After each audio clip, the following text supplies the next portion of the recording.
Topic है carbohydrate. Carbohydrate फलों के जूस में पर्याप्त मात्रा में पाया जाता है और धानों में भी होता है। जब हम बीमार पड़ जाते हैं तो डॉक्टर हमें एडमिट कर लेता है और ग्लूकोज चढ़ा देता है। ग्लूकोज क्या है? ये कार्बोहाइड्रेट ही है जो हमें ऊर्जा देता है। आपने ऐड भी देखा होगा, ग्लूकोन डी बेजान में जान डाल दे पीते ही। देखते हैं ना आप लोग ऐड, ग्लूकोन डी बेजान में जान डाल दे पीते ही। तो क्यों हम ग्लूकोन डी पीते हैं? हमें जब बहुत सुस्ती आती है, बहुत हमारा सर घूमता है, तो हम क्या करते हैं? ग्लूकोन डी पीते हैं। कभी कभी क्या होता है, घर में बैठे बैठे भी हमें चक्कर से आ जाने लगते हैं, सर घूमने लगता है, किसी भी वजह से, थकान की वजह से, हेडेक की वजह से, कोई भी वजह हो सकती है। तो हम क्या करते हैं? तुरंत हम लोग शक्कर खा लेते हैं, तो हमें अच्छा लगने लगता है। और ज्यादा टाइम है तो आप क्या करिए, शक्कर में नींबू पानी मिला के ले लीजिए, क्योंकि ऐसे में आपको तुरंत एनर्जी की जरूरत है। सबसे अच्छा कार्बोहाइड्रेट आपके रसोई में है, जो शक्कर है वो आपको एनर्जी जब भी आपको एनर्जी कम लगे तो आप थोड़ी सी शक्कर मुंह में ले लीजिए, तो आपको अच्छा महसूस होगा। अगर मैं बात करूं कार्बोहाइड्रेट क्या है, तो कार्बोहाइड्रेट कार्बन, हाइड्रोजन, ऑक्सीजन द्वारा निर्मित एक यौगिक है। आप बोल रहे हैं मैम कार्बोहाइड्रेट, कार्बोहाइड्रेट जिसको आप जनरल भाषा में कार्बोज कहते हैं। कार्बोहाइड्रेट, शर्करा, शुगर। और ये सबसे ज्यादा कौन यूज करता है? निम्न आर्थिक परिवार के लोगों में 90% भाग कार्बोहाइड्रेट से ही लिया जाता है, जबकि उच्च वर्ग में 40% भाग जो ऊर्जा का होता है वो कार्बोहाइड्रेट से लिया जाता है, और जनरल रूप से 55 से 60% ऊर्जा का भाग कार्बोहाइड्रेट के द्वारा ही लिया जाता है। कार्बोहाइड्रेट में 3 चीजें होती हैं, कार्बन, हाइड्रोजन और ऑक्सीजन। और कार्बोहाइड्रेट में हम बात कर रहे हैं ग्लूकोन डी, ग्लूकोज, तो जब हम ग्लूकोन डी की बात कर रहे हैं तो ग्लूकोज को भी याद कर लें। तो ग्लूकोज का जो फॉर्मूला है वो है C6H12O6। इसमें क्या होता है? 1:2:1 का अनुपात होता है। हाइड्रोजन, कार्बन और ऑक्सीजन, इसमें 3 चीजें होती हैं। कार्बोहाइड्रेट से ज्यादा एनर्जी हमें क्या देती है? वसा देती है। तो क्या हम वसा को लेने लगेंगे? आप घी पीने लगोगे? घी पी सकते हो? नहीं, घी तो नहीं चढ़ाया जाता, ग्लूकोज ही चढ़ाया जाता है। आपके दिमाग में आ रहा होगा कार्बोहाइड्रेट से ज्यादा एनर्जी हमें वसा से मिलती है। कार्बोहाइड्रेट तो हमें 4 ग्राम एनर्जी देता है, लेकिन वसा तो हमें 9 ग्राम एनर्जी देता है। फैट और लिपिड से हमें 1 ग्राम वसा से 9 ग्राम एनर्जी मिलती है। तो क्या हम घी पीने लगेंगे और हमें तुरंत एनर्जी मिल जाएगी? नहीं, हमें तुरंत इमीडिएटली एनर्जी की आवश्यकता है। तो इसीलिए हम क्या करते हैं? शुगर को यूज करते हैं। शुगर, सैकेराइड्स। सैकेराइड्स क्या है? कार्बोहाइड्रेट्स। तो सैकेराइड्स क्या है? वो शुगर ही है। तो हम शुगर लेते हैं और इससे हमें तुरंत एनर्जी मिलती है। कार्बोहाइड्रेट किस किस चीज में पाया जाता है? अनाज में, फल में, शर्करा में, दूध में। दूध में लैक्टोज के रूप में होता है और शहद में फ्रैक्टोज के रूप में होता है। और जरा हम केमिकल इसकी डेफिनेशन की बात कर लें। रासायनिक रूप से कार्बोहाइड्रेट पॉलीहाइड्रोएल्डिहाइड अथवा कीटोन्स होते हैं। अब आप सोच रहे होंगे मैम कैसे कैसे वर्ड यूज कर रही हैं। कार्बोहाइड्रेट पॉलीहाइड्रोक्सी एल्डिहाइड अथवा कीटोन्स होते हैं या जलीय अपघटन के पश्चात प्राप्त होने वाले यौगिक हैं। कार्बोहाइड्रेट क्या है?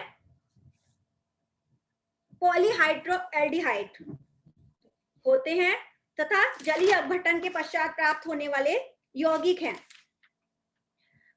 एल्डिहाइड का मतलब यहाँ पर है कि जो कार्बोहाइड्रेट होते हैं उसमें अमीन जो एसिड होता है वो ज्यादा पाया जाता है। CHO जो होता है उसमें अल्कोहल समूह जो होता है वो ज्यादा होता है, OH समूह कार्बोहाइड्रेट में ज्यादा होता है, और एंडोज में भी एल्डिहाइड समूह होता है, तथा कीटोस क्या मतलब है, जलीय अपघटन के पश्चात प्राप्त होने वाले यौगिक। रासायनिक रूप से कार्बोहाइड्रेट पॉलीहाइड्रोक्सी, पॉलीहाइड्रोक्सी का मतलब है OH, अल्कोहल का समूह, अल्कोहलिक ग्रुप। एल्डोस मैंने बात करी, पॉलीहाइड्रोक्सी एल्डिहाइड अथवा कीटोन्स होते हैं। एल्डोस का मतलब है CHO, एल्डिहाइड समूह, तथा कीटोस का मतलब है जलीय अपघटन के पश्चात प्राप्त होने वाले यौगिक। तो आपको इसको टर्म को ऐसे ही लिखना पड़ेगा कि रासायनिक रूप से कार्बोहाइड्रेट पॉलीहाइड्रोक्सी एल्डिहाइड अथवा कीटोन्स होते हैं या जलीय अपघटन के पश्चात प्राप्त होने वाले यौगिक हैं। कार्बोहाइड्रेट कार्बन, हाइड्रोजन, ऑक्सीजन द्वारा निर्मित एक यौगिक है जिसमें हाइड्रोजन व ऑक्सीजन का अनुपात 2:1 पाया जाता है। यही अनुपात पानी में होने के कारण इस यौगिक का नाम कार्बोहाइड्रेट पड़ा है, और कार्बोहाइड्रेट को कार्बोज भी कहा जाता है। कार्बोहाइड्रेट को क्या कहा जाता है, कार्बोज। और कार्बोहाइड्रेट को नॉर्मली हम शुगर भी बोल देते हैं, कि हम नॉर्मली क्या बोल देते हैं, शुगर। लेकिन खाली शुगर कार्बोहाइड्रेट नहीं है, कार्बोहाइड्रेट में उसका रूप अलग अलग होता है। पौधों में सेलुलोज के रूप में, स्टार्च के रूप में, हम उसको माल्टोज के रूप में लेते हैं, लैक्टोज के रूप में लेते हैं। हमारे इंडिया में क्या होता है कि हम कोई भी नई गाड़ी हम लेते हैं तो हम उसकी डेफिशिएंसी को चेक करते हैं। सबसे पहले कि हमने कोई भी नई गाड़ी ली तो हम क्या करते हैं, उसकी डेफिशिएंसी को चेक करते हैं कि गाड़ी अच्छी है या बुरी है, कितना देती है गाड़ी, कितना देती है, अरे कितना एवरेज देती है, कि 1 किलोमीटर में गाड़ी 1 किलोमीटर लीटर में कितना पेट्रोल खर्च होगा, कितना का डीजल खर्च होगा, कि गाड़ी कितना किलोमीटर चलेगी। सेम यही क्वेश्चन यहाँ भी बनता है कि 1 ग्राम कार्बोहाइड्रेट कितना कैलोरी देता है, 4 किलो कैलोरी देता है। 4 किलो कैलोरी प्रति ग्राम हमें मिलती है, किससे, 1 ग्राम कार्बोहाइड्रेट से।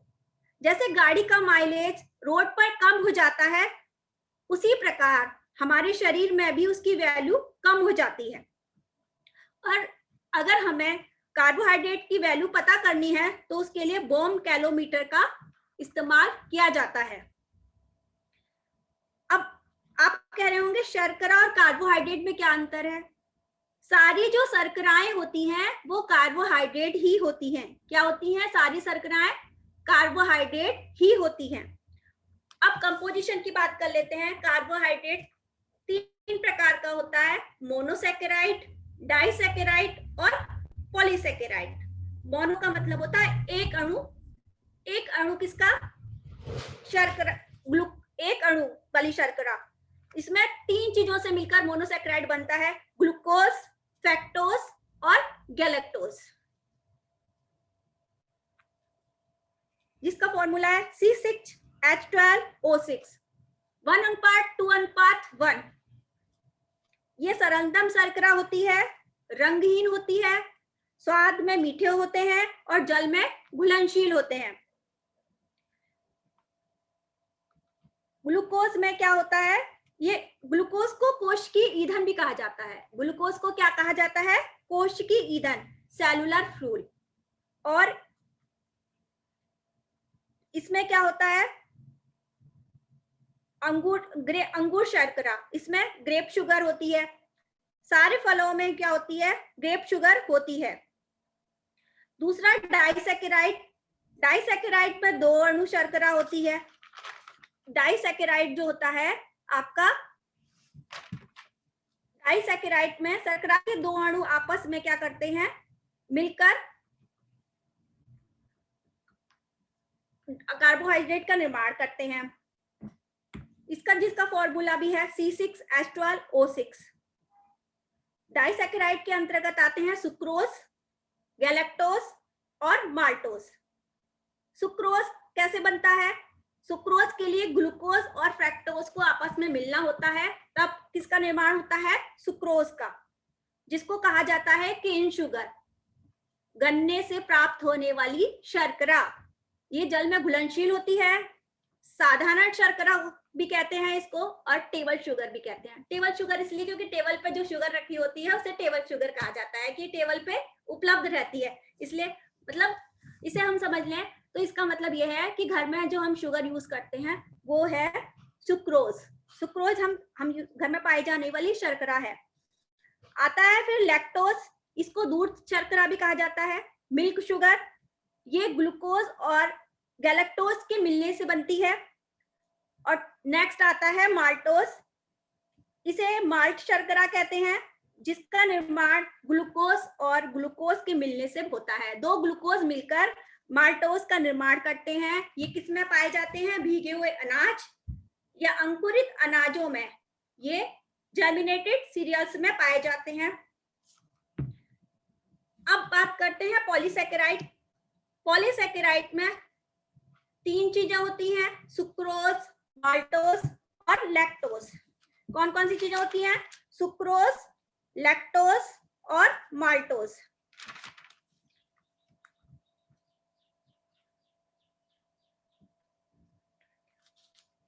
सुक्रोज में इसे गन्ने या चुकंदर की शर्करा भी कहा जाता है। सुक्रोज को गन्ने की या फिर चुकंदर की शर्करा भी कहा जाता है। जो स्वाद चीनी जो भोजन में प्रयोग करते हैं वो हमारी सुक्रोज होती है, और रासायनिक रूप से ये सुक्रोज ही अत्यंत मीठा होता है, जल में घुलनशील होता है और रवे बनाने की क्षमता रखता है। माल्टोज होती है वो जवा शर्करा कहलाती है। यह अंकुरित अनाज और माल्ट युक्त धान या माल्ट युक्त दूध में मिलती है। फिर आता है आपका लैक्टोज। लैक्टोज को भी दुग्ध शर्करा कहा जाता है। ये सभी स्तनधारियों के दूध में होती है। लैक्टोज और डाइसैकेराइड की अपेक्षा कम मीठी होती है और कम घुलनशील भी होती है। एक होती है आपकी, एक शर्करा होती है आपकी फैक्टोज। फैक्टोज जो होती है सबसे मीठी शर्करा होती है, और ये शहद में भी होती है, और ये मानव के वीर्य में भी होती है। जब कभी किसी का सेक्सुअल हरासमेंट किया जब हो जाता है तो उसकी जांच करने के लिए हम ये टेस्ट करते हैं, तब हमें फैक्टोज का पता चलता है। फिर आपके आते हैं पॉलीसेकेराइड। पॉलीसेकेराइड क्या होते हैं? ये बहुत सारे अणु मिलकर पॉलीसेकेराइड का निर्माण करते हैं। ग्लूकोज में 6000 अणु मिलकर पॉलीसेकेराइड का निर्माण करते हैं, तब हमारा सेलुलोज का निर्माण होता है। पौधों की कोशिका भित्ति में पाया जाता है। जब हम खाना खाते हैं तो खाने का पाचन तो हो जाता है, लेकिन जो अतिरिक्त खाना बच गया उसका क्या होता है? खाने को हमारे शरीर में स्टोर कर लिया जाता है। किस रूप में स्टोर किया जाता है? ग्लाइकोजन के रूप में। किस रूप में स्टोर किया जाता है? ग्लाइकोजन के रूप में। और एनिमल्स में किस रूप में स्टोर किया जाता है? एनिमल्स में ये आपके ग्लाइकोजन के रूप में होता है। पौधों में स्टार्च के रूप में होता है, और पौधों की कोशिका भित्ति में सेलुलोज के रूप में होता है।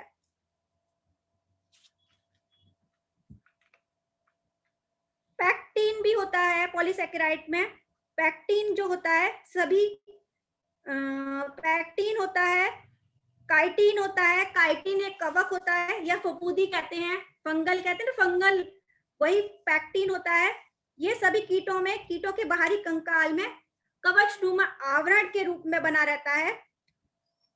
इंसुलिन होता है जो पौधों में ढेला की जड़ों में होता है, और एक सैक्रीन होता है जो ज्यादा मीठा होता है लेकिन हमारे स्वास्थ्य के लिए हानिकारक होता है। सैक्रीन यूज करते हैं ना, आपने सोच रहा होगा मैम ने सैक्रीन के बारे में नहीं बताया। सैक्रीन भी शुगर होती है, वो 1000 गुना मीठी होती है, आर्टिफिशियल शुगर भी कहा जाता है इसको, लेकिन वो हमारे स्वास्थ्य के लिए बहुत हानिकारक होती है। अब इसका पाचन कैसे होता है, अवशोषण कैसे होता है? जितने भी हमारे जटिल पॉलीसेकेराइड हैं वो टूटते टूटते टूटते मोनोसेकेराइड में बदल जाते हैं। सिंपल भाषा में क्या है, जो जटिल भोज्य पदार्थों का सरल भोज्य पदार्थों में बदलना जो होता है वही हमारा इसका पाचन होता है।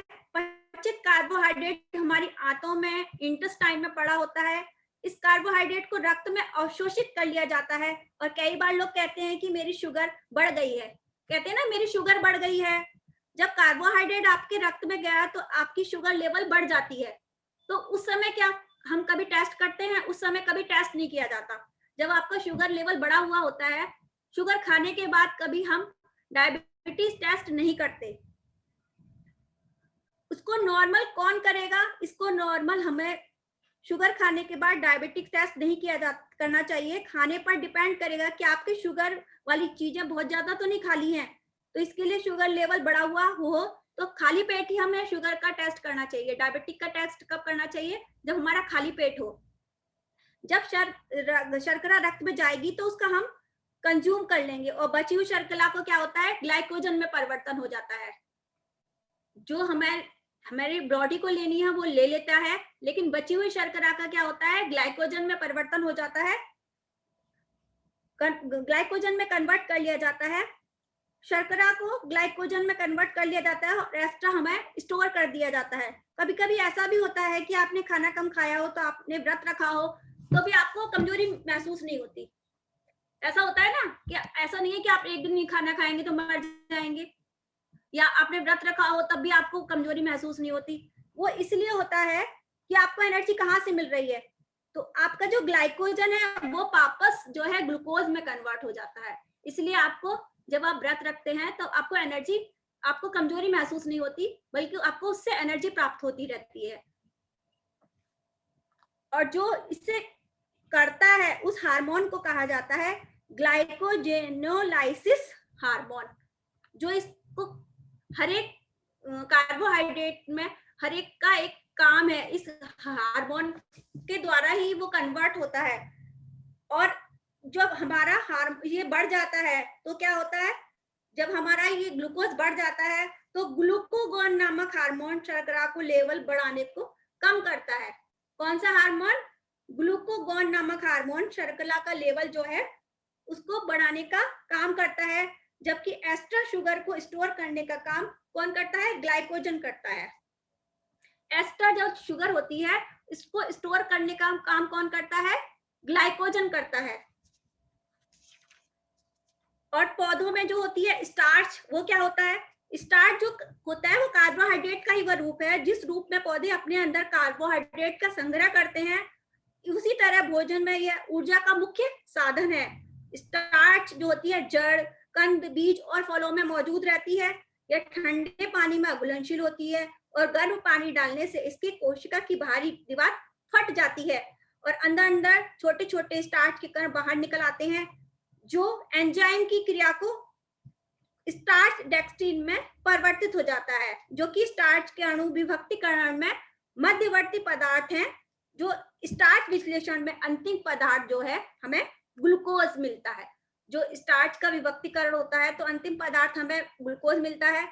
और पौधों के बीज जैसे मक्का, मोटे अनाज, चावल, राई, गेहूं और धान में इसमें अधिक से अधिक कार्बोहाइड्रेट का 70% भाग जो होता है वो 70% भाग होता है, जबकि फलीदार जो पौधे होते हैं, सूखे बीज जो होते हैं, सेम, मटर में इसका जो है 50% भाग होता है। स्टार्च की प्राप्ति के साधन कौन से हैं? साबूदाना, अरारोट, जड़ वाली तरकारियां, कच्चा केला आदि।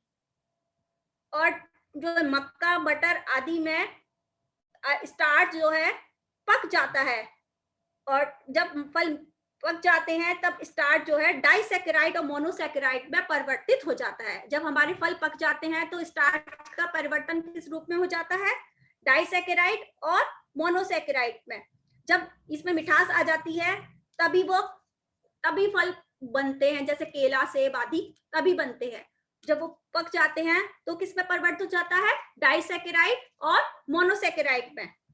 नेक्स्ट आता है डेक्स्ट्रीन। यह भी पॉलीसैकेराइड है जो स्टार्च की अपेक्षा कम जटिल होता है। स्टार्च हमारा ज्यादा कॉम्प्लेक्स होता है, ज्यादा जटिल होता है, लेकिन डेक्स्ट्रीन जो है स्टार्च की अपेक्षा कम जटिल होता है। यह अंकुरित अनाजों में अधिकता से मिलता है। अनाजों में अंकुरण की क्रिया के दौरान स्टार्च जो है डेक्स्ट्रीन में परिवर्तित हो जाता है, और फिर डेक्स्ट्रीन क्या होता है? माल्टोज में परिवर्तित होता है और स्टार्च के पाचन या जल अपघटन से डेक्स्ट्रीन हमें प्राप्त होता है। स्टार्च पकाने की क्रिया पर भी डेक्स्ट्रीन का कुछ भाग, स्टार्च पकाने की क्रिया में उसका कुछ भाग क्या होता है, डेक्स्ट्रीन में परिवर्तित हो जाता है, जो हल्का होने के कारण ऊपर आ जाता है। यह किसमें होता है डेक्स्ट्रीन? ब्रेड में, केक में, बिस्किट में, चपाती में आदि में डेक्स्ट्रीन की उपस्थिति होती है। नेक्स्ट आता है आपका ग्लाइकोजेनिन। ग्लाइकोजेनिन जो होता है जंतु स्टार्च भी कहा जाता है, क्योंकि यह जंतु कार्बोहाइड्रेट को अपने अंदर संग्रह करते हैं। शरीर में ग्लाइकोजन की उपस्थिति यकृत तथा मांसपेशियों में होती है। भोजन के द्वारा ली गई ऊर्जा पर्याप्त होने से यह ग्लाइकोजन पुनः क्या होता है, ग्लूकोज में विभक्त हो जाता है और ऊर्जा देने का कार्य करता है। जैसा कि मैंने आपको पहले भी बताया है कि जब हमें ऊर्जा की आवश्यकता होती है तो ग्लाइकोजन ग्लूकोज में परिवर्तित हो जाता है और ऊर्जा देने का कार्य करने लगता है। यह यकृत मांसपेशियों में ग्लाइकोजन में नहीं पाया जाता और काटने के समय अधिकतर भाग लैक्टिन एसिड के रूप में परिवर्तित हो जाता है। नेक्स्ट आता है सेलुलोज। ये क्या होता है? सेलुलोज जटिल कार्बोहाइड्रेट है। मैंने कहा था सेलुलोज जो होता है किसमें होता है? पौधों में होता है। सेलुलोज जटिल कार्बोहाइड्रेट है जो अघुलनशील और अपचनशील होता है। मनुष्य के पाचन अंगों में सेलुलोज को पचाने वाला एंजाइम नहीं होता, इसीलिए मनुष्य में ये नहीं पाया जाता। ये किसमें पाया जाता है? गाय, घोड़ा, बकरी, खरगोश आदि शाकाहारी जंतुओं के पाचन अंगों में सेलुलोज पाया जाता है, क्योंकि उनका शरीर इस प्रकार का होता है कि वही इसका पाचन कर सकते हैं तथा यह ग्लूकोज में परिवर्तित हो जाता है। मनुष्य के लिए इसका पोषक मूल्य न होने हुए भी यह लाभदायक होता है। यह भोजन को भार प्रदान करता है। यह क्या करता है? भोजन को भार प्रदान करता है। इसके रेशे होने के कारण यह आंतों की मांसपेशियों की क्रमांकुंचन गति को तेज कर देता है। आपको कहते हैं रफेज, रफेज खाना चाहिए, रफेज वाले बिस्किट खाया करिए। रफेज क्या करता है? आपके पेट को सफाई करता है। आपको कहते हैं ना फाइबर वाली चीजें खाइए, रफेज वाली चीजें खाइए। आपको इसलिए क्या कहा जाता है कि आप जूस मत पीजिए, फल खाइए, क्योंकि फलों में रफेज होता है। आटे को मत छानिए, आटे की जो भूसी होती है उसको यूज करिए और उसकी भूसी क्या होता है, वो रफेज ही का कार्य करती है। वो हमारे जो पेट की जो हमारे जो हमारा जो मल सड़ जाता है, जो रुक जाता है, जो निकलने नहीं पाता, उसको पचाने का कार्य करती है, उसको सफाई का कार्य करती है। तो इसलिए आपको कहा जाता है कि रफेज वाली चीजें खाइए। भोजन को भार प्रदान करता है। इसके रेशे होने के कारण आंतों की मांसपेशियों की क्रमांकुंचन गति को तेज कर देता है, जिससे मल आसानी से आंत से बाहर निकल जाता है और हमें कॉन्स्टिपेशन, कब्ज की प्रॉब्लम नहीं होती। सेलुलोज पौधों की कोशिकाओं की बाहरी दीवार का निर्माण करता है। साबुत अनाजों, दालों, ताजे फलों और सब्जियों में सेलुलोज के रेशे उपस्थित होते हैं। अंजीर में इसकी मात्रा अधिक पाई जाती है। इसलिए कहते हैं ना कि बच्चों का, आपको अगर कब्ज की प्रॉब्लम है बच्चे को, तो क्या करिए, एक तो दूध में घी डाल के दीजिए, दूसरा आप उसको क्या करिए, अंजीर भिगो के दीजिए। अंजीर को भिगोइए और उसको दूध में डाल के उसको बच्चे को दीजिए, आप लीजिए। उससे क्या होगा, आपको कब्ज की प्रॉब्लम से राहत मिलेगी।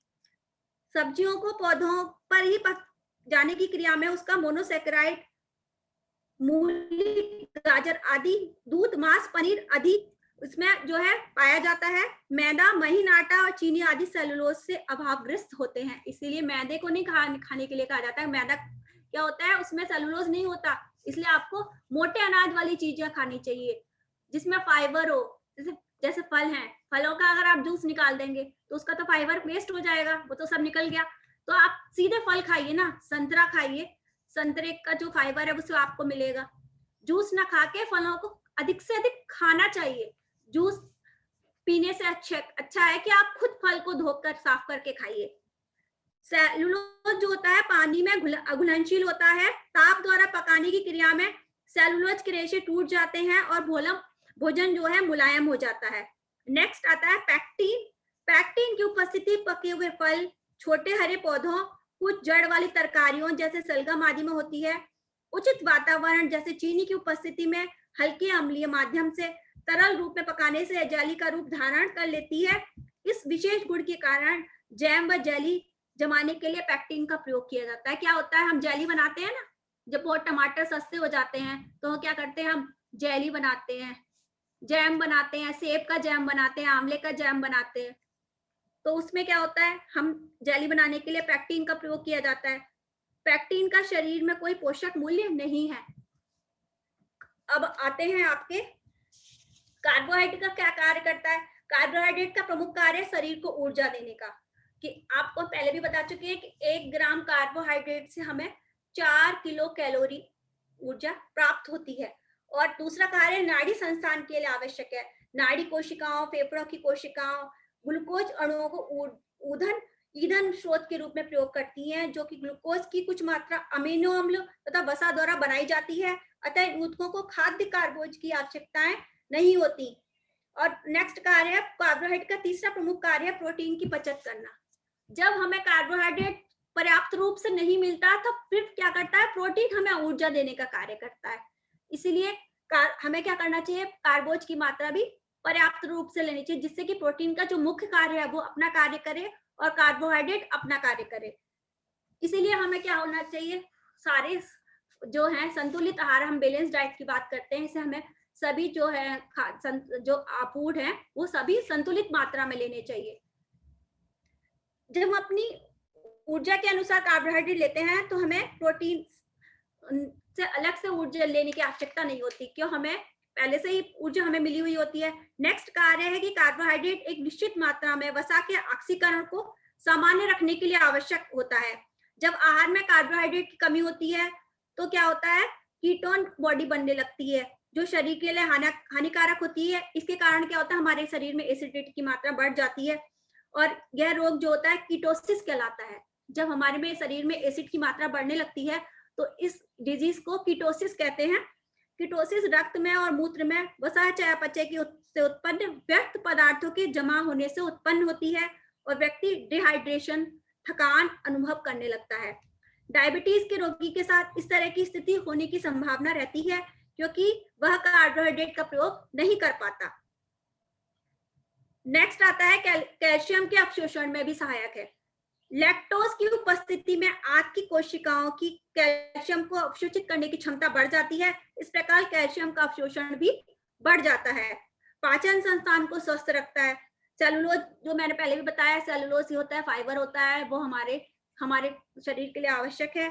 उससे क्या होता है, हमारे शरीर का जो मल है वो जो रुकता है, उससे साफ सफाई हो जाती है और हमें कब्ज की प्रॉब्लम नहीं होती। और अधिक रेशे वाले आहार के सेवन से बहुत से हृदय रोगों से भी सुरक्षा प्राप्त होती है। जिनको हार्ट डिजीज है उनके लिए भी बहुत ज्यादा लाभकारी है, क्योंकि ऐसे आहार में वसा, प्रोटीन व कार्बोज की मात्रा कम हो जाती है, जो कि हृदय रोग उत्पन्न होने के मुख्य कारक हैं।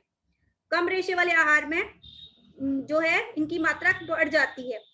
मुख्य रेशे वाले जो मुख्यतः क्या है, पैक्टिन कोलेस्ट्रॉल के साथ संयुक्त होकर आंत्र की नली के अवशोषण की दर को कम कर देती है। रेशे वाले पित्तों की विघटन की दर को बढ़ाने वाली जीवाणुओं की वृद्धि में सहायक होते हैं, या पित्त अम्ल अवशोषित कोलेस्ट्रॉल को मुक्त करने में भी सहायक होते हैं। कार्बोहाइड्रेट की कमी से क्या हानि होती है, कार्बोहाइड्रेट की कमी से जो है क्या होता है, हमें हमारे जो है शरीर में व्यक्ति को कमजोरी महसूस होने लगती है। और उसको अगर हम अगर हम चीनी कम लेते हैं तो भी हमें कमजोरी महसूस होने लगती है और अधिकता से हमें मोटापा आ जाता है। कार्बोहाइड्रेट हम अगर ज्यादा लेने लगेंगे तो क्या होता है, हमारे शरीर को मोटापा चढ़ जाता है, ओबेसिटी हो जाती है। तो हमें हर खाद्य पदार्थ को संतुलित मात्रा में लेना चाहिए। इसलिए बैलेंस डाइट की बात की जाती है कि सभी खाद्य पदार्थ अपनी आयु, अपनी लिंग, अपनी जलवायु के अनुसार, मौसम के अनुसार ही लेने चाहिए। यहाँ पर ही मेरा लेक्चर खत्म होता है। नेक्स्ट लेक्चर में हम बात करेंगे कि जो आपका विटामिन है, जो आपके खनिज लवण है, वो आपके शरीर में क्या क्या कार्य करते हैं, इनकी कमी से क्या होता है, इनकी अधिकता से क्या होता है, ये किस किस चीज से प्राप्त होते हैं, इसकी हम बात करेंगे।